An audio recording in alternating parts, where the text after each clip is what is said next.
video about what it's like to be bigender. And every single time somebody asks me that, I'm like, I don't know, what's it like to not be bigender? Like, what's it like to be straight as a queer person? But essentially, instead of identifying with the gender that I was assigned at birth, I realized pretty early on in my life that there was something a little bit different about me, but I didn't have the words to explain it. I knew that I always wanted to be a boy, but then there were some days, especially as I got a little bit older, junior high, high school, where I was like very into being a woman. Good with being a feminine woman, a more masculine woman, good with being a masculine man, a more feminine man, androgynous human. And it was really confusing because I was like, okay, you know, maybe I'm just like a tomboy, like maybe I'm just an androgynous woman.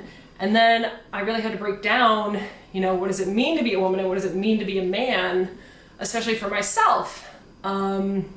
So for me, it's a combination of gender dysphoria and gender euphoria.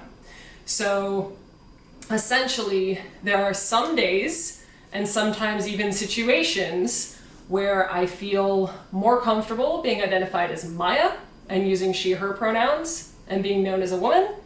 And there are some days and some situations where I feel more comfortable being identified as Sebastian, using he, him pronouns and being seen as a man.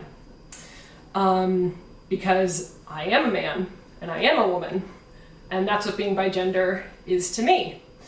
And it is an incredibly like frustrating thing to be, because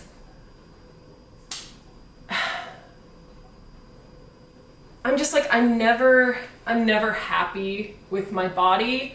I feel like a lot of gender fluid people, which is the umbrella that bigender also falls under, non-binary, gender fluid, trans, I feel like a lot of gender fluid people feel that way, where it's like, it's really, really hard to be comfortable with who you are, especially physically. But for myself particularly, I like I said a little bit earlier in the video, I very much identify with being like a very feminine woman or a very masculine man, or like all of the different things in between. So despite how I look right now, I know I look pretty androgynous, but despite my day-to-day androgyny, that's not the thing that makes me the most comfortable all the time.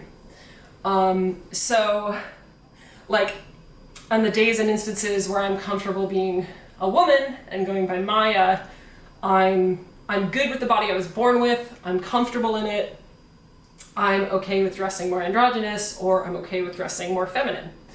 And then in days and instances where I am Sebastian, I bind my chest and I pack, and I just, it's a combination of, again, gender euphoria and gender dysphoria. It feels better, it feels more like me when people address me by my correct name and correct pronouns. And then there's just like my body where I'm like not comfortable with how I was born and need to modify it to make myself more comfortable. So in a previous video I had talked about the struggles of me trying to figure out if I really wanted top surgery.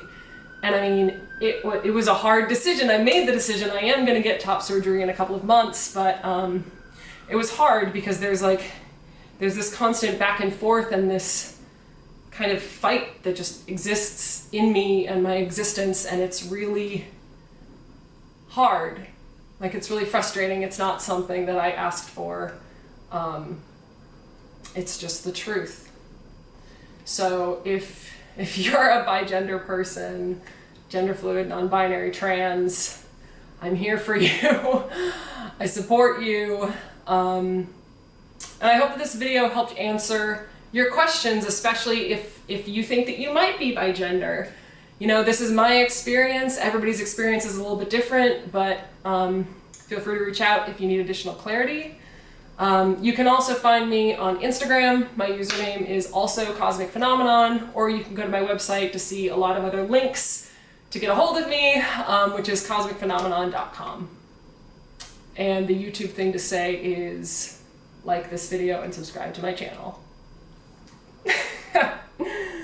And I think you're lovely.